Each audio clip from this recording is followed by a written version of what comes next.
জেলার কুমারঘাটের আশ্রমপল্লীর বাসিন্দা তথা পূর্ত দপ্তরের অবসরপ্রাপ্ত কর্মচারী মাখন দেবের একমাত্র পুত্র মলয় দেব ওরফে মান্তু দেব গত ৮ দিন থেকে রহস্যজনকভাবে নিখোঁজ।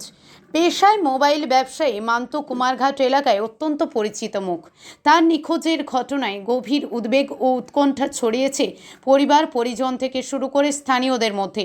পরিবার সূত্রে জানা যায়, প্রায় ৮ দিন পূর্বে দোকান বন্ধ করে এক বন্ধুর সঙ্গে স্কুটিতে করে ধর্মনগরের উদ্দেশ্যে রওনা হন মান্তু।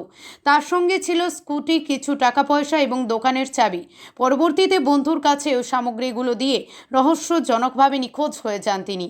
এরপর থেকে তার আর কোনো সন্ধান পাওয়া যায়নি।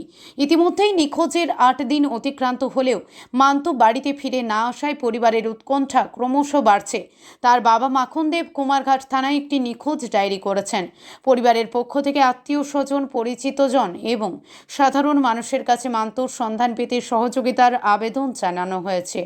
মান্তু দেবের পরিবারে রয়েছেন তার বাবা, মা, স্ত্রী, এক ছেলে ও এক মেয়ে। পরিবারের একমাত্র ছেলেকে দ্রুত খুঁজে বের করে বাড়িতে ফিরিয়ে দেওয়ার জন্য প্রশাসন ও পুলিশের কাছে আবেদন জানিয়েছেন মাখন দেব। কুমারঘাট প্রতিনিধি রিপোর্ট, প্রতিদিন ত্রিপুরা।